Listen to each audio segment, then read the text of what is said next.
circles. Yeah. Okay, we are live. Well, welcome to the Business Sessions live. I've got Helen and Karyn from Mcrae and Lynch, and they are interior designers. And this is my very first live into LinkedIn, very first live into Facebook. But I wanted to bring Helen and Karyn on because they have been my guests on the Business in Sequence podcast for the last episode, and it has been so well received.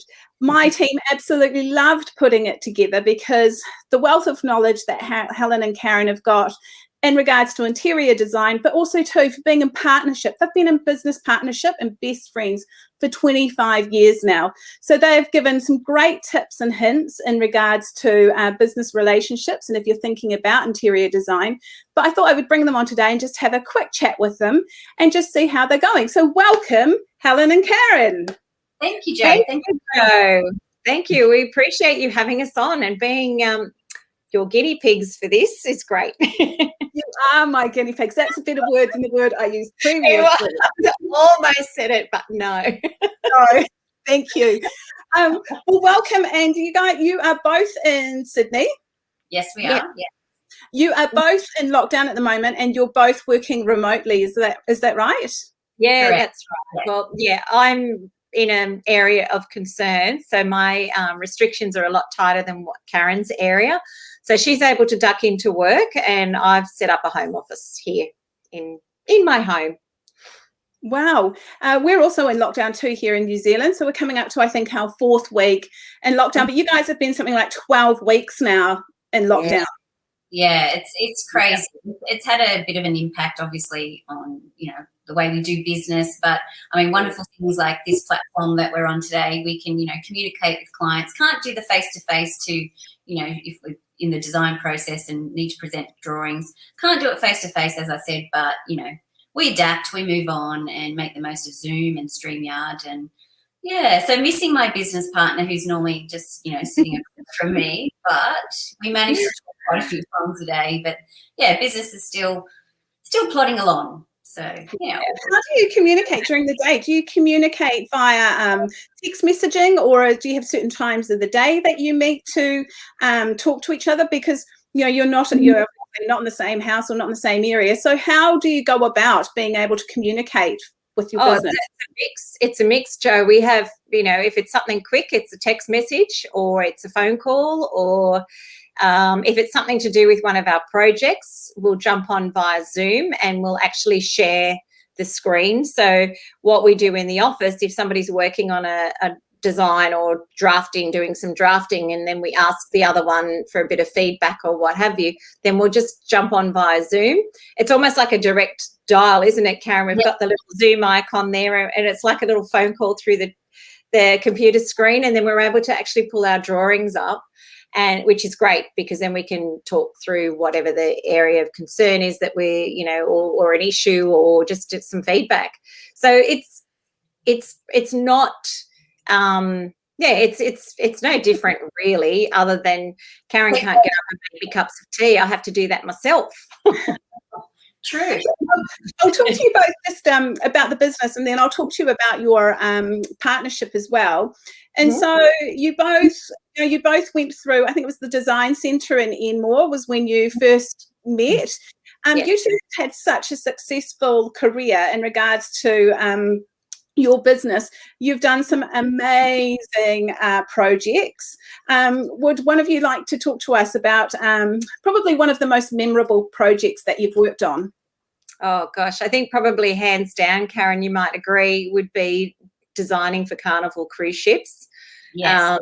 That was, I guess, I mean, every project is great and most of them are quite memorable, but this was a completely different scenario. I mean, we were literally thrown in at the deep end. We had young families at the time, so we had to juggle those as well as our work. Thankfully, our families are both very supportive. So we basically got offered to design for Carnival cruise ships, and we went into their head office and thought, okay, what's this all about? And met with the superintendents and thought, yep, okay, this is great. And then they've rolled the plans out across the desk, because you can imagine a ship plan is massive. And we're like, right, yep, we can do this. That's all great. Went out and I went, okay, how are we going to attack this? Because it meant travelling to New Zealand, to your hometown, and also up to Queensland in Brisbane. So wherever the ship went, whenever it pulled into port, the passengers would get off, we'd jump on, we'd do a quick measure, we'd talk to whoever we needed to talk to, took photos, got back off the ship, passengers came on for the next cruise ship. So, and it also, we design and draft and meet with the, the VP of Carnival and all the different superintendents. And then when it came to actually implementation and implementing the design, we both headed up to Brisbane. The ship was in dry dock. We stayed on the ship for either 1 to 2 weeks, depending on the duration of dry dock, and had our own little room there, set up our own little office, and it was all hands on deck, pardon the pun. We'd be up at 5:30, 6 o'clock in the morning, and we'd be going to bed at around midnight every night. So it was full on. It was hard work. It was exhausting, but it was so much fun. And it was different. We got to meet tradespeople from all around the world, mixed with, captains and chief engineers of these ships. Some of them, worked on the Queen Mary. So it was kind of cool to be socialising with these people that are held in such high regard. But it was such a learning curve for us, and it was a really, really good experience. So I guess, that's a bit of a standout for me anyway, but I think Karyn would probably agree there with you. Absolutely. But one of my fond memories of that time was when, because we were the first Australian designers to be given, to work on the cruise ships and design for them, they sent out a couple of the head designers from the UK. And so there's Helen and I in our overalls, because the ship's being pulled apart and you're filthy dirty and you're moving furniture and helping out where you can, because that's, very typical of Australian and New Zealanders. We just get in and do the job that needs to be done. So we could see these two girls walking through the ship, all beautifully dressed up, looking at us, and we thought, okay, that's them. They're the girls from the UK. So they sat us down and said to us, so who did all the design and drafting? We said, we did. And we did have another designer working with us at a time and someone to back up with the admin. So in total, there was 4 of us. So who did all that? And we said, we did. Who did all the admin? Well, our offsider did. And who did all the ordering? Well, we did. And who did this? And we were like, we did. And they actually said to Helen and I, do you know there's an office back in the UK where 30 people do what, essentially the 2 of you did. So that was quite memorable to hear that. As I said, I think that's just very typical of Australian and New Zealanders. We just get in and see an opportunity and just get the work done. Yeah, I think that's very typical of a business owner. When you are in that situation, you just do what you have to do. And if it is putting out the rubbish or doing the dishes in order to make your life a bit easier or make the office's life a bit easier, you just do it. That's part and parcel of being a business owner. And so you've both, you've been in business for over 25 years. You've been friends for over 25 years. You both came out of design school together. Did you start the business right when you came out of design school? I graduated and got a job with a small architectural firm in the city, in Sydney. At the time when we were graduating, Helen, unbeknownst to Helen, she fell pregnant, having her first. But I subcontracted to the architect's firm just for 4 days a week, and we would get smaller projects on the side, and then I'd give Helen a call and we'd do those projects together. So I sort of gained on-the-job experience and then worked with Helen on the side. And then Helen had her family once she graduated, and a few years later I started my family, left the architect's firm, and then Helen and I sort of stayed in contact throughout that period, bringing up our families, and then slowly built, well, not slowly, but just, kept plugging away at the business. And because it's really the type of industry that you can't really take a step back from, because things are changing all the time. But our main priority, and I think this is where our longevity in business together has come from, is that the family was always priority and building the business at the same time. So, that's sort of, it started that way. And once the kids were much older and not, children still need their parents there, but not needing so much of our attention, we dived in, full-time, and it's a full-time business in these probably, I don't know, 5 or 8 years, isn't it, Helen? Yeah, absolutely. Yeah.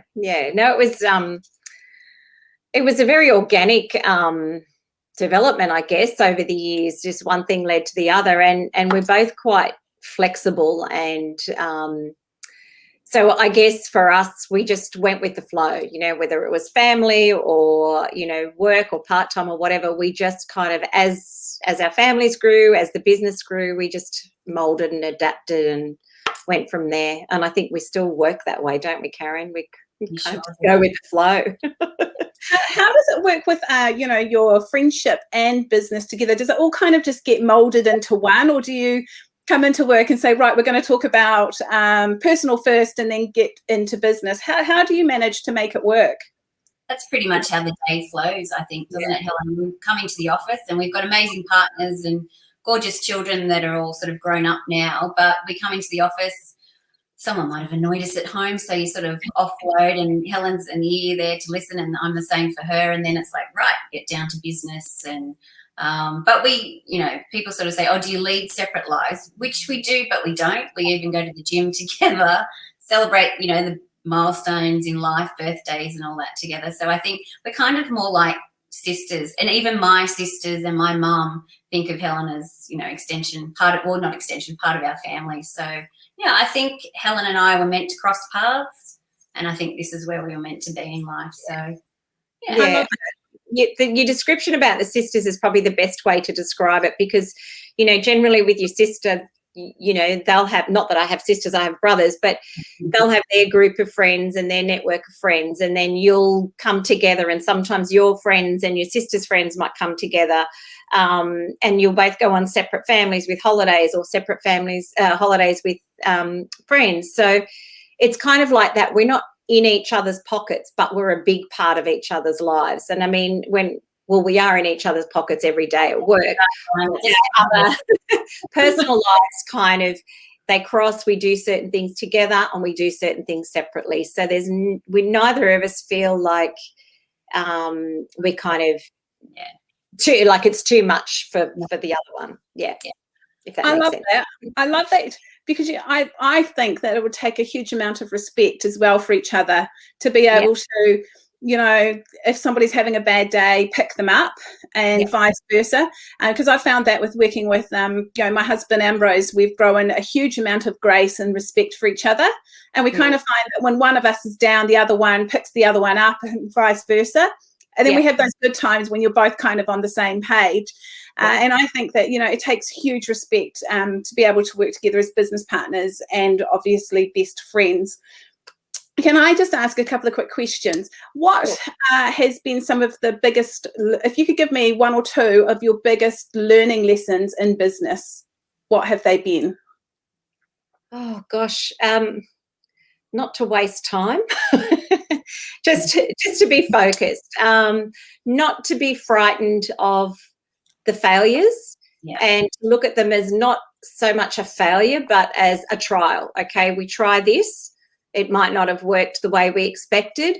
So we pick up and, okay, how can we improve on that? I think it's keeping a very open mind, being flexible, not taking yourself too seriously, having a laugh, and just, going with the flow, I guess. That's how we've kind of worked all along, and it kind of comes naturally, really, until you stop and really think about it. And also, like you said, respect is a huge thing, particularly when you're in a partnership. So, yeah, I guess the biggest learning curve is to look at everything in a positive way, look at it as, a learning curve, and improving on it, and not making the same mistakes over and over again, which we are guilty of as well. And again, it's just, it's part of being a business owner. It is. Yeah, absolutely. And you guys, with COVID and things like that, your business, took a bit of a turn. So you decided to do some online business. Do you want to just tell us a little bit about that as well? Sure. Karyn? Yeah, okay. We have an online course, which is, we're obviously in the design and construction industry. And as you said, we've been at it for quite some time now.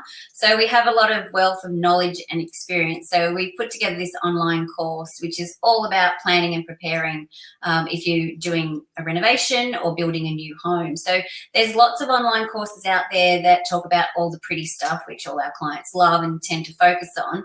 But to get to that end result, there's a lot of planning and preparation that we go through with our clients. So we've taken all that knowledge, wrapped it up into an online course, and the whole premise behind it is to help people save time and money preparing before, so they don't make the mistakes along the way, which we so often hear of when it comes to renovations and new builds. So planning really meticulously, putting things in place before you approach someone like ourselves who designs and drafts, or a builder, wrapping it all up into, I guess, paperwork and briefs and all that. And there's lots of templates and how-to videos. Planning for success, basically. So it's a 6-week online course that we're currently doing. We're in week 5 of a live delivery, but after this, the course will go evergreen and will be on our website and available because most people are renovating and building when it suits them, not when Helen and I are ready to deliver the course live. So yeah, making it available for everyone when they need it. I love that, and I'll put the link to your website underneath this post as well, because time and saving money isn't something that you usually hear when you're thinking about building. No. It's a massive expense. It's a huge expense. No matter how big or small your renovation, it is going to cost you. So you really need to do it right the first time, because there's no going back and fixing costly mistakes. You just can't do it. And another thing too is quite often people don't know or really understand what they're heading into. So we try to, in the course, sort of go beyond what like have a really good look at the scope of work that they're going to have to do in order to achieve the result thereafter. And quite often people are quite surprised as to, I never thought that it would spill into this area, or that I would need to do this, because things do come up. So it's getting them mentally, I guess, prepared. And if their renovation is going to go over the budget that they had planned, if they know all that from the beginning, then they can make plans going forward. They can either stage their work or pull back in some areas, or perhaps put it on hold for a while. So rather than just getting into it and finding yourself in the middle of this renovation that there's no going back, but you can't afford to complete. So yeah, it's all about the preparation. So yeah. Well done, ladies. I think everyone needs your course. So thank you so much. So I'm so thankful. We've, for those of you that don't know, we met probably a year ago on, we belong to a group of women who are in a mastermind, Tina Towers Mastermind, for her empire builders. And it's been one of the best things that I've ever done, because I've met wonderful people like yourselves. And it's been incredible. And I just love what your business has done. I just love how your business has grown. And I love the course that you've put out. I just think, everybody needs it if they're going to think about renovating.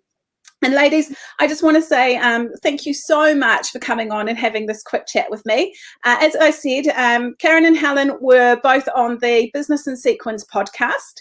If you'd like to have a listen and hear more and hear the tips that they've gotten there, wonderful knowledge that they've got to share, then it is at joeblowfield.com/6. And you can download the episode, or you can go to joeblowfield.com and find the podcast episode on there as well. But you ladies, I'm so excited for what the future has to bring for you guys. And thank you so much for joining me on these tips. Thank you so much, Joe. It's as you said, it was so nice to meet you through Tina Towers Mastermind. We have had an absolute ball, and it's really pushed us and made us think outside the square. And like you said, we've met wonderful people like yourself, and it's a great supportive group to get you moving beyond your comfort zone, I guess, and explore other things in your business. So yeah. And just quickly, if people want to follow you on Instagram, because on your Instagram you guys have some amazing bits of information on your Instagram. What is your Instagram to follow? Mcrae and Lynch Designs. And there's a little picture of Helen and I if you're looking, like you get that little logo in there. So yeah, Mcrae and Lynch Designs. We also have a website saying Mcrae and Lynch Interior Design, and we have Facebook as well. So yeah, you can find there us we there. go. Socials. Brilliant. Thank you so much, ladies. Have a great week. Yes, you too, Jo. Yeah, and thank you all for tuning in. Until next time. Thank Thanks, you. everyone. Bye. Bye. Bye.